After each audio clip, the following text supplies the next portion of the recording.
बहुत बहुत स्वागत है अहाँ सब गोटे के मिथिला होटल में।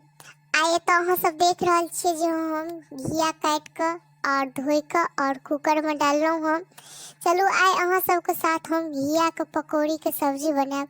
तो देख रहा छी अहाँ सब एत कि हम घिया के उबाल रहल छिए और एत देख रहा छी कि उबल गेल ये। तो अब हम की करब, पहले घिया के निकाल के एगो प्लेट में आ ओइ के बाद एकर सबटा पहले पानी निचोड़ब और पानी निचोड़ला के बाद तो देख रहा छी कि हम पानी निचोड़ रहल छी और पानी निचोड़ला के बाद एकरा पीसब।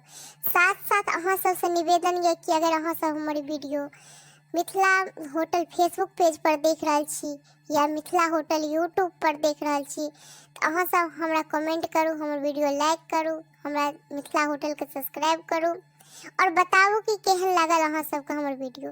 तो देख रहल छी कि एत हम घिया जेकरा सजमन कहै छी अपना सब में, एत हम पीस के तैयार कर लेनु। अब एकरा पहले की करब, निकाल के मिक्सी में से निकाल के घिया के पिसल घिया के ओइ के बाद हम एहि में बेसन से मिलाब।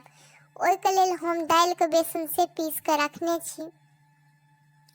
तो अहाँ सब अहिना हमरा साथ जुड़ल रहू और हमर वीडियो देखत रहू और लाइक करत रहू, कमेंट करके बतावत रहू कि केहन लागल अहाँ सबके हमर वीडियो।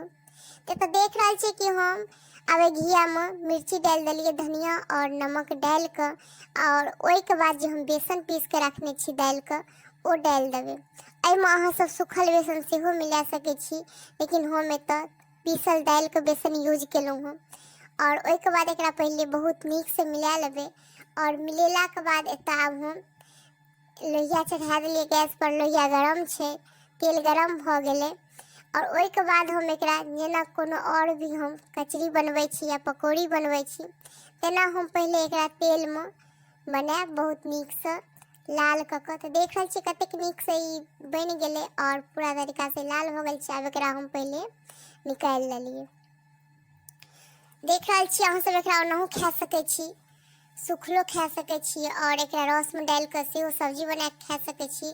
तो अहाँ सब देख रहल छिए कि तेल में लहसुन प्याज द के, टमाटर द के और मसाला सब द के, एत नमक द के अपना अनुसार से और मसाला हम भूज रहल छी। कतेक नीक देखे में लाग रहल हँ और ओइ में के बाद रस द देलिए। जेना भी मतलब और भी सब्जी में बनाबै छी तेना रस बरक गेले। ओइ के बाद ओइ में हम घिया के पकौड़ी जे बनेने रही ओ गिरा देलिए। तो कतेक नीक से तो बन रहल हँ और एत कतेक नीक लाग रहल हँ देखे में। तो साथ साथ अहूँ सब घिया के सब्जी एनाही बना के खाओ, सजमन के सब्जी एनाही बना के खाओ और साथ साथ अहाँ सब हमर वीडियो को लाइक करू, कमेंट करू, हमरा चैनल को सब्सक्राइब करू और हमरा मिथिला होटल के अहाँ सब से निवेदन है कि शेयर करू।